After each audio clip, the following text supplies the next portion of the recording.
Good morning friends, welcome to my Bodoland Technical Mission channel. नोंथांमोनखौ आंनि चेनेलाव बरायो।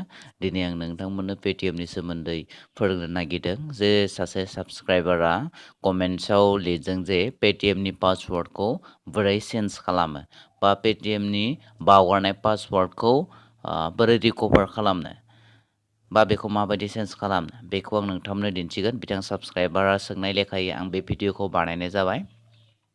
दा जियानो जा नोंथांमोन पेटिएम एकाउन्ट थाखानायफोरा बेखौ नायब्लानो जागोन। गैयैफ्रा अपेन खालामनानै ला आरो बेनि केवाइसि खालामनायनि सोमोन्दैबो आं नोंथांमोननो भिडिअ बानायगासिनो दङ। दा जियानो जा बेखौ माबायदि जोङो पासवर्डखौ पेटिएमनि पासवर्डखौ सोलायगोन बेखौ आं दिन्थिनि।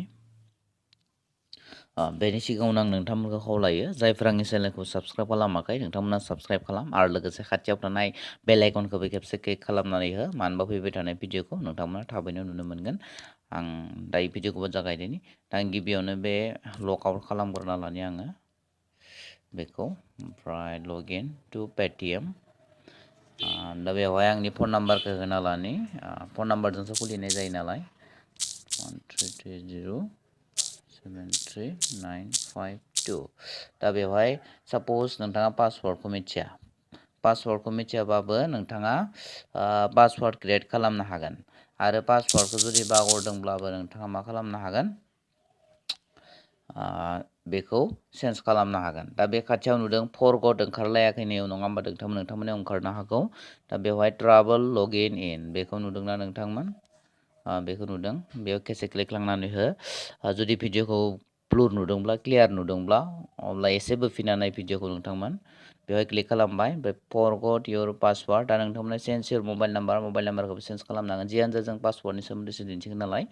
दा बेवहाय बेबायदि इन्टारफेस नुगोन। बेनि उनाव नोंथांमोना बेखौ कल खालामनांगोन, मानो होनबा नोंथांनि एकाउन्टआव माने सिमाव फैसा थानांगोन आरो, जेनेबा बेलेन्स थानांगोन। बेलेन्सजोंसो नोंथाङा बेखौ कल खालामनानै पासवर्डखौ बिनो हागोन।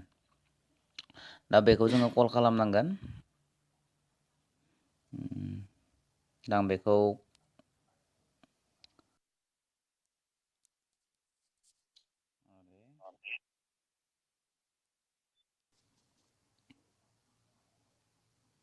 नोंथांमोना जाय नाम्बारजों पेटिएम खुलिदो बे नाम्बारजों कल खालामनांगोन। दा आं नोंथांमोननो कल खालामनानै दिन्थिनि।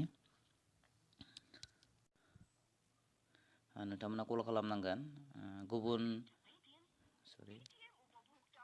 गुबुन सार्भिस बा मा खालामनांगोन, नोंथाङा बेलेन्स थानांगोन।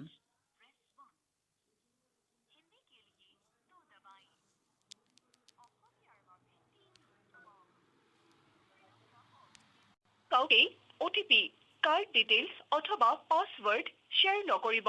যদিওবা তেখেতে নিজকে পেটিএমৰ কৰ্মচাৰী, গ্ৰাহক সেৱা অধিকাৰী বা পেটিএমৰ পাৰ্টনাৰ বুলিও নকওক কিয়, যদি আপুনি এই তথ্য শ্বেয়াৰ কৰে তেনেহ'লে আপুনি আপোনাৰ একাউণ্ট আৰু টকাৰ ওপৰত অধিকাৰ হেৰুৱাই পেলাব। প্ৰিয় গ্ৰাহক, যদি আপুনি আপোনাৰ পাছৱৰ্ড সলনি কৰিব বিচাৰে তেনেহ'লে 1 দবাওক অথবা ডিছকানেক্ট কৰিবলৈ 2 দবাওক।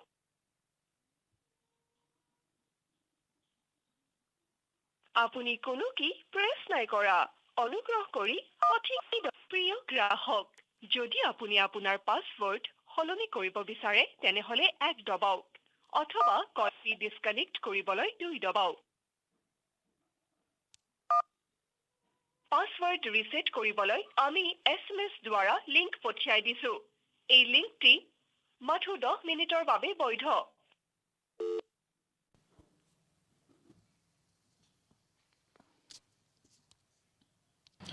नोंथांमोना खोनाखाबाय जानांगौ दे, बिथांमोना लिंक मोनसे हरदों नङा होमब्ला। आं जेरैबायदि खालामदों नोंथांमोननोबो कल खालामनानै बिदि खालाम। बिथांमोना लिंक हरदो, बे लिंकखौ नोंथांमोना क्लिक खालामनांगोन। जायखिजाया ब्राउजाराव लानानै नोंथांमोना क्लिक खालामनांगोन।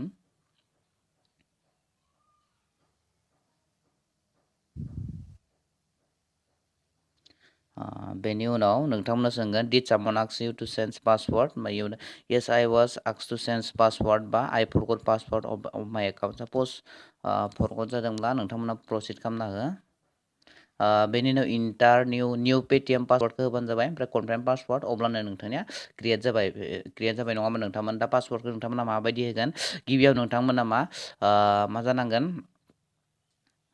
एलफाबेट जानांगोन बिनि उनाव लेटार जानांगोन जेरै 1 2 3 बिदि लिरनानै जायखिजाया इंलिसनि माखौबा लिरनानै 8टा बा 10टा होब्लानो जाबाय आरो नोंथांमोननि गोसो बायदि दा बेखिनियानो नोंथांमोन बेखौ प्रसेस खालामना होबानो जागोन बेनि उनाव लगइन खालामनानै पासवर्डखौ दालिना होबानो अपेन जागोन बेखिनियानो नोंथांमोन थेंक्स फर वाचिं फ्रेन्ड बाय बाय भिडिअखौ मोजां मोनदोंब्ला लाइक खालाम आरो कमेन्ट खालाम नोंथांमोन माबा सोंनोब्ला कमेन्ट खालाम